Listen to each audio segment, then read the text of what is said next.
Welcome to IELTS Self-Peep MasterPrep, your trusted source for real exam-based practice tests. Every test you see here is inspired by current exam trends, and each one comes with full model solutions to help you master every section. Here's our daily schedule.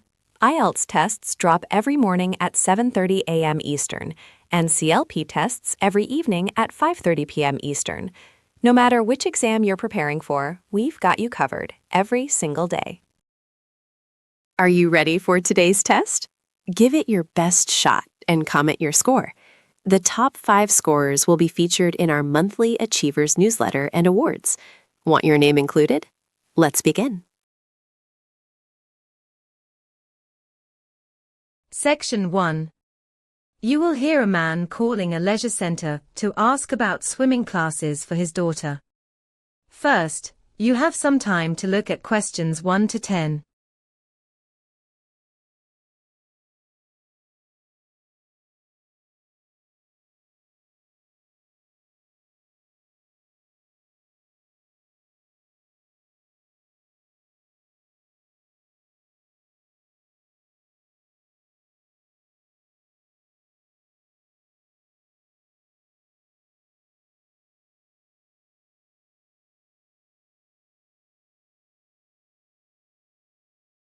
Now listen carefully and answer questions 1 to 10.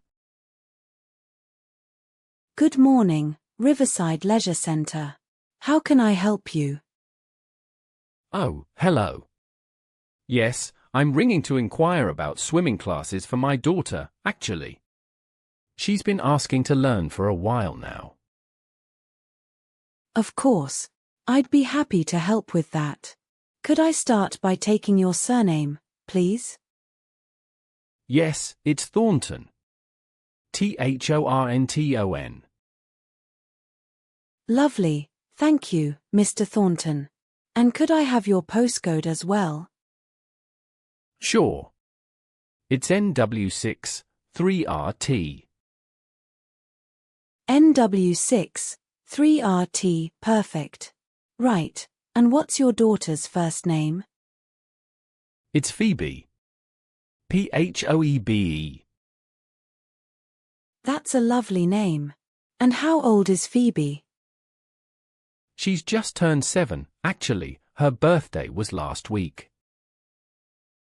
Oh, happy birthday to her. And has she had any swimming lessons before, or would she be starting from scratch? Well, we've taken her to the pool a few times on holiday, but she's never had proper lessons. So I'd say she's essentially a beginner. Right, that's absolutely fine. For her age and level, she'd go into our Dolphins group. That's the one for children aged 6 to 8 who are new to structured lessons. Dolphins, that sounds good. She'll like that. And when do those classes run? Well, we do have a couple of options. There's a Wednesday evening slot, but honestly, for the younger ones, the Saturday class tends to work much better. It's a bit more relaxed, and the children seem to enjoy it more. Saturday would actually be ideal for us. What time would that be? The Saturday session starts at 9:30 in the morning, so 9:30, and it runs for 4 to 5 minutes. Perfect. And, could you tell me what the cost is? Yes, of course. It's £72 per term, and that covers 12 weekly sessions. So it works out quite reasonable, really. That's not bad at all. Now, is there anything specific she needs to bring along? Obviously a swimsuit, but anything else? Yes, the main thing is she'll need a swim cap. That's compulsory for all children's classes, I'm afraid. We do sell them at reception if you need one, for about £3. Oh right, good to know. I'll pick one up. And who actually teaches the Saturday group? That would be Mrs. Lawton. She's been with us for over 10 years now, and she's absolutely wonderful with the younger children. Very patient. Mrs. Lawton, brilliant. That's reassuring. So, could I go ahead and enroll Phoebe, then? Absolutely. The new term starts on the 6th of June, so she'd begin that first Saturday. I'll get her registered now. You can pay online or at reception on the day. Wonderful. Thank you so much for all your help. You're very welcome, Mr. Thornton. We'll see Phoebe on the 6th. That is the end of section 1. You now have some time to check your answers to section 1.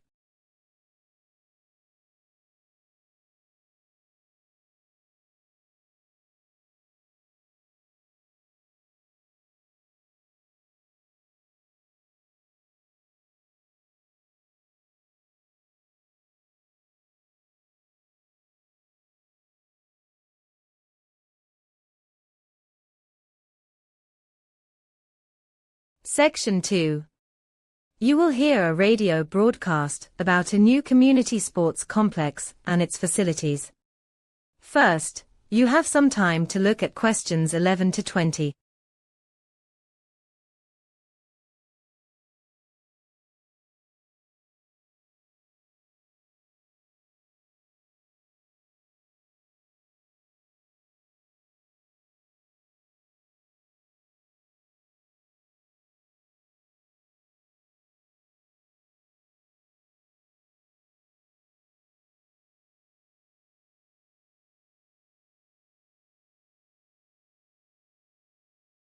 Now listen carefully and answer questions 11 to 20. Good morning, and welcome back to Harbour FM. I'm Rachel Whitfield, and today I'm delighted to tell you all about the brand new Meadowbank Community Sports Complex, which officially opens its doors to the public this Saturday, the 6th of June. Now, many of you will remember that the site was previously occupied by the old textile factory. The council considered turning it into a car park, and there was even a proposal for a block of flats, but ultimately, after a public consultation, the decision was made to build a sports complex. The project was funded not by the National Lottery, as some people assumed, but through a combination of local council funding and private sponsorship. The complex itself is truly impressive. It was designed by the award-winning architectural firm Henderson and Pratt, who are actually based right here in Harbour. Construction took approximately 3 years to complete, which was 6 months longer than originally planned, mainly due to unexpected issues with the drainage system beneath the site. So, what can visitors expect? Well, the centerpiece of the complex is an Olympic-sized swimming pool. Alongside it, there's a smaller learner pool specifically designed for children and beginners. The swimming area can accommodate up to 200 people at any one time. Admission for adults is £8.50, but the council has deliberately kept the price for children at just £3 to encourage family visits. Moving on to the indoor facilities, there's a large multi-purpose sports hall that can be used for basketball, badminton, and volleyball. The hall has a retractable seating gallery that holds 500 spectators, making it suitable for regional competitions. Next to the sports hall, you'll find a fully equipped gymnasium with over 70 machines and a dedicated area for free weights. Now, let me tell you about some of the other key areas. The outdoor running track has been built to international competition standard and features an 8-lane layout with a synthetic surface, so it can be used in all weather conditions. The tennis courts, there are 6 in total, have recently had floodlights installed, which means they can be booked for evening sessions until 10 p.m. The complex also includes a cafe on the ground floor, which serves hot meals and snacks throughout the day. I should mention that the cafe sources all of its ingredients from local farms, which is a lovely touch. There's also a physiotherapy clinic on site, staffed by qualified professionals, available by appointment only. For those of you interested in classes, the complex will be offering a range of group sessions, including yoga, spinning, and aqua aerobics. These will be included at no extra cost for anyone who takes out a monthly membership, which is set at £35. I'd strongly recommend signing up before the 14th of June, because early members will receive a complimentary fitness assessment. Finally, parking. The complex has a large car park with spaces for 300 vehicles, and it's completely free for the first 3 hours. After that, there's a small charge of £2 per hour. There's also a secure bicycle storage area near the main entrance, which is free to use at all times. So, no excuses not to visit. More details are available on the Meadowbank website. That is the end of Section 2. You now have some time to check your answers to Section 2.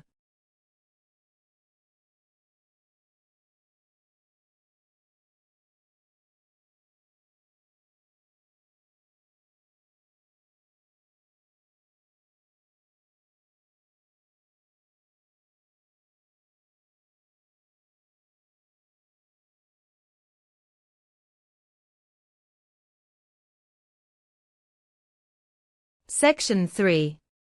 You will hear 2 students and a tutor discussing a research project on urban air quality. First, you have some time to look at questions 21 to 30.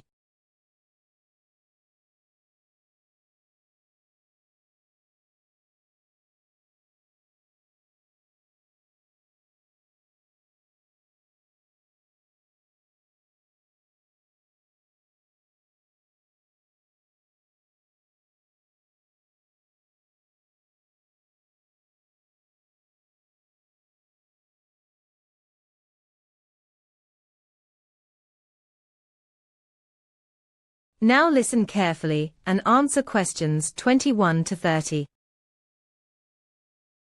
Thanks for meeting us, Dr. Evans. We wanted to update you on our urban air quality research project.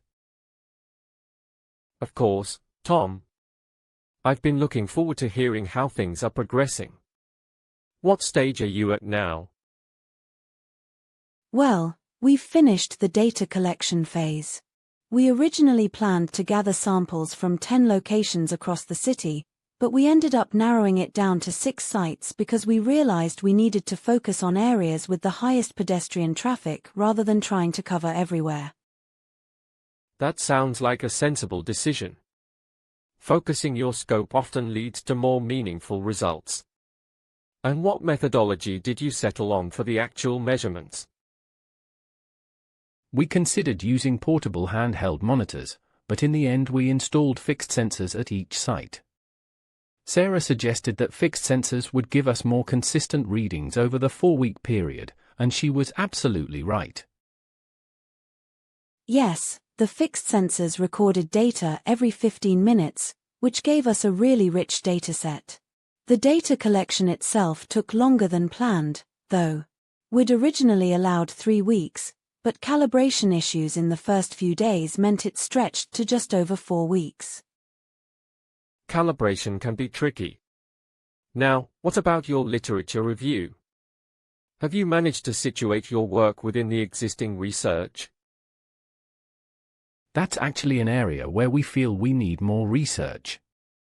We've read around 30 papers so far, but there's a whole body of recent work from Scandinavian cities that we haven't incorporated yet, and it seems highly relevant. I agree, the Nordic studies are essential. Make sure you include those before your final draft. Now tell me about the statistical analysis. How did that go? Honestly, that was the most challenging part of the entire project. Neither of us had much experience with multivariate regression, and it took us several attempts to get the model right. We eventually had to attend 2 extra workshops at the Math Support Center. But we got there in the end. The results actually show a strong correlation between traffic volume and particulate matter levels, which is what we hypothesized. Excellent. And what about the comparison with government monitoring data? I recall you plan to benchmark your findings against official figures. Yes, we did that, and our readings were surprisingly close to the official data. We expected significant discrepancies because our equipment is less sophisticated, but the results were better than expected, within a 5% margin on average. That's very encouraging. Now, regarding your project timeline, you're due to submit in 3 weeks. What's left to do? We still need to write up the discussion chapter. We've drafted the introduction and methodology sections. For the conclusion, we want to propose practical recommendations for the City Council, specifically around creating more low-emission zones in residential neighborhoods. Good idea. Policy recommendations will strengthen the applied value of your work. One more thing, have you thought about how to present your findings visually? Charts and maps can be very persuasive. We're planning to use geographic information system mapping to show pollution hotspots across the city. Tom's been learning the software. Yes, I've been practicing with GIS. It's complex, but the visual output is impressive. We want to overlay our sensor data onto a city map with color-coded zones. That would be very effective. I'd also recommend including time series graphs showing how pollution levels fluctuate during rush hours versus midday.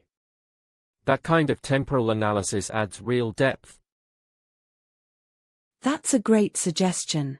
We'll add those to the appendix as well. Thanks so much for your guidance, Dr. Evans. My pleasure. You're both doing solid work. Just make sure you stay on top of the remaining deadlines and get that literature review expanded. I'll see you again in a fortnight for a final check. That is the end of Section 3. You now have some time to check your answers to Section 3.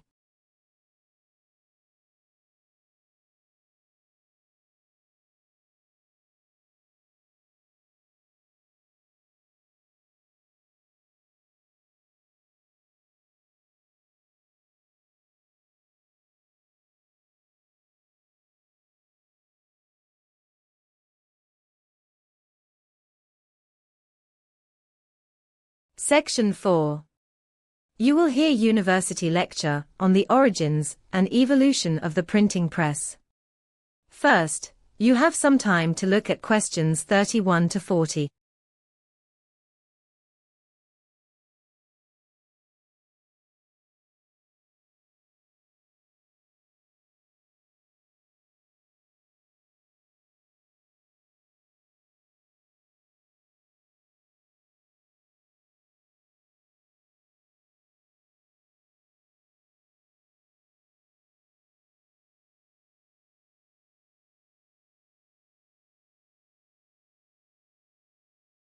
Now listen carefully and answer questions 31 to 40.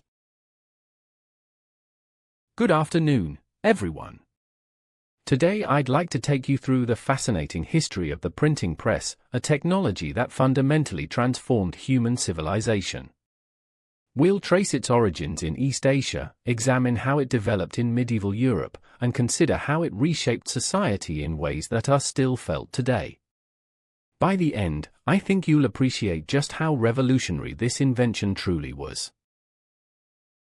So let's begin in China, where the story of printing really starts.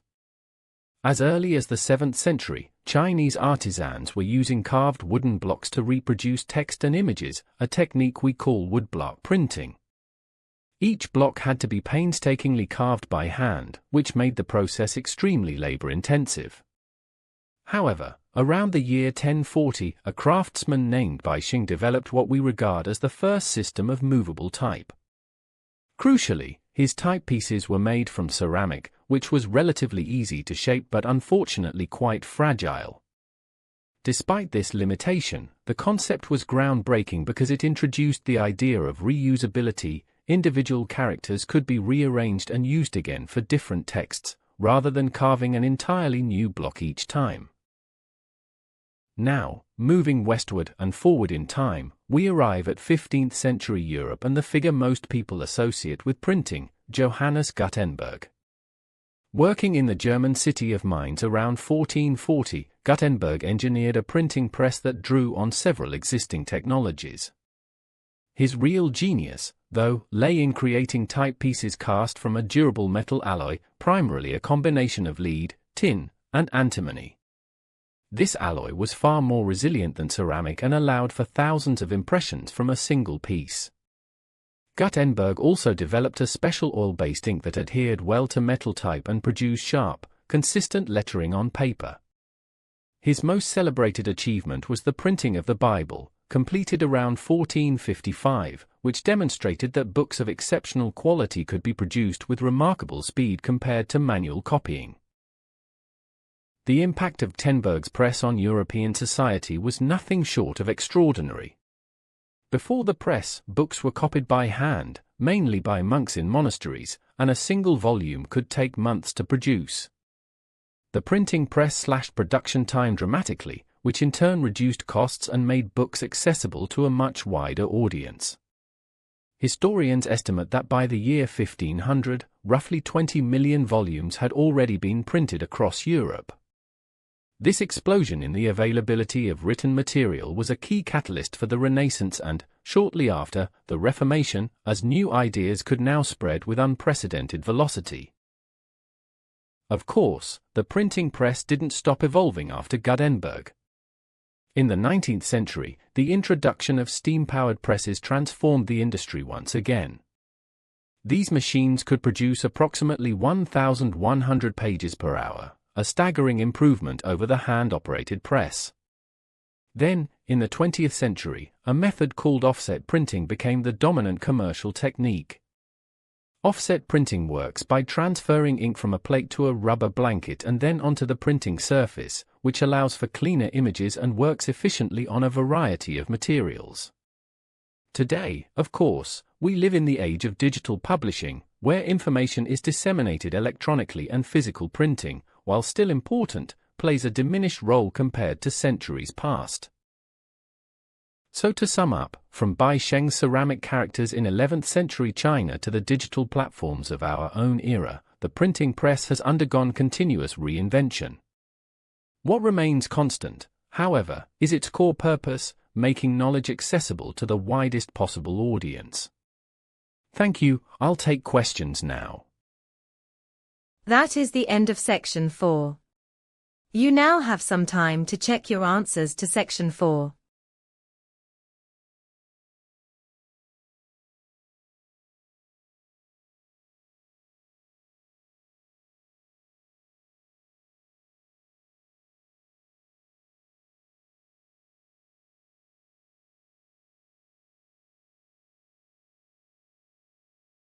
That is the end of the IELTS listening test.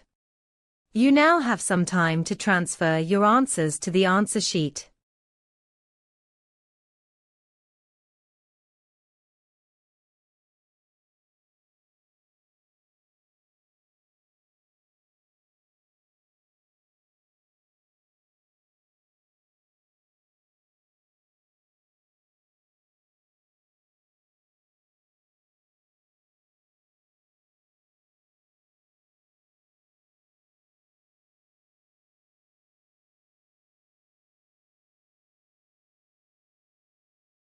Before you go, don't forget to like this video, share it with other test takers, and subscribe so you never miss your daily IELTS and CELPEP tests. Drop your score in the comments. Your name could be featured in our monthly Achievers newsletter. Stay consistent, stay focused, and keep leveling up with MasterPrep.